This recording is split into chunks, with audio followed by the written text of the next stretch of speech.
हुकूमती इदारों और बड़ी कंपनियों को इस तरह मुतासिर किया कि सॉफ्टवेयर अपडेट्स में मेलवेयर शामिल कर दिया गया। अमेरिका हुक्काम ने उसे तारीख की सबसे पेचीदा साइबर दरानंदाजी करार दिया। चीन के लिए सोलर विंड्स ने सप्लाई चेन में दरानंदाजी के खतरे को उजागर किया। हमलावरों ने काबिल एतमाद सॉफ्टवेयर वेंडर्स को मुतासिर करके हजारों नेटवर्क्स तक रसाई हासिल की। चीनी साइबर सिक्योरिटी माहिरीन ने नोट किया कि यह तकनीक उसी तरह की थी जैसे स्टक्सनेट ने सीमेंस के आलात इस्तेमाल किए थे। बीजिंग के लिए इसका मतलब बिल्कुल वाज़ेह है। सिक्योरिटी को खरीदारी और देखभाल के अमल में शामिल करना जरूरी है और गैर मुल्की सॉफ्टवेयर पर इन्हिसार पिछले दरवाजे खोल सकता है। अगरचे 2025 के तनाज़े ने चीन को खबरदार कर दिया, इसराइल की स्ट्रैटेजिक हिकमत अमली भी आलमी ताकतों की कशमकश में वसीतर रुझानात को जाहिर करती है।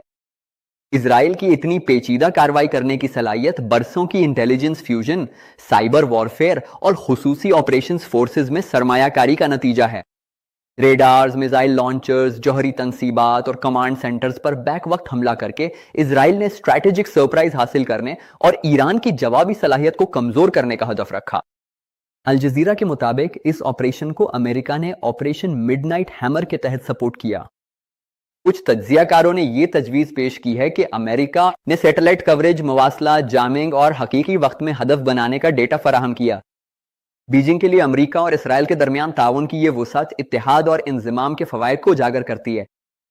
चीन ने शंघाई तावन तंजीम और बेल्ट एंड रोड इनिशिएटिव के जरिए अपने शराकतदारों का नेटवर्क बनाने की कोशिश की है, लेकिन इसे वो गहरा बाहमी इंजमाम हासिल नहीं जो अमेरिका और इसराइल के साथ हासिल है। इंजमाम सिर्फ हार्डवेयर तक महदूद नहीं होता, उसके लिए मुश्तरका नजरिया दरकार होता है। तरबियत और एतमाद भी जरूरी है।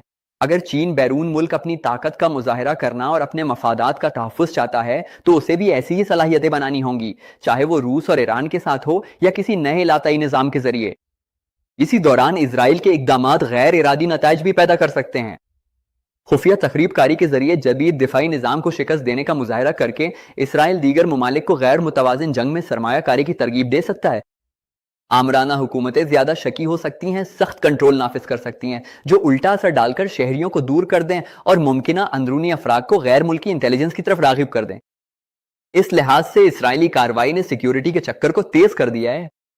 रियासतें मजीद दिफाई निज़ाम बनाती हैं, जासूस उनके गिर्द घूमने के मजीद तख्लीकी तरीके निकालते हैं और यह सिलसिला जारी रहता है।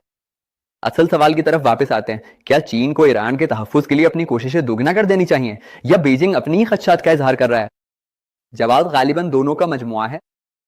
चीन के ईरान ने मफादात ठोस हैं, तवानाई की सिक्योरिटी, BRI कॉरिडोर्स, दिफाई मुआहदे और मशरिक वस्ती में अमेरिकी असर और रसूख का तवाज़ुन कायम करने की ख्वाहिश। मशरिक वस्ती में अमरीकी असर और रसूख, ईरान के दिफा को मजबूत बनाना और मोसाद के तरीकों की तहकीकात करना इन्हीं मफादात की खिदमत करता है।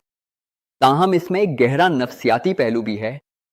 चीनी रहनुमा हमेशा गैर मुल्की मुदाखलत के खदशे के हवाले से हसास रहे हैं, चाहे वो अफ्यून की जंगों के जरिए हो, मिशनरी सरगर्मियों के जरिए या जदीद साइबर टूल्स के जरिए। 2025 की जंग ने इस बेचैनी को सतह पर ला दिया। अगर चीनी पॉलिसी साज ये समझते हैं कि ईरान के खिलाफ इस्तेमाल होने वाले तरीके बराह रास्त चीन पर भी लागू हो सकते हैं और एक मजबूत ईरान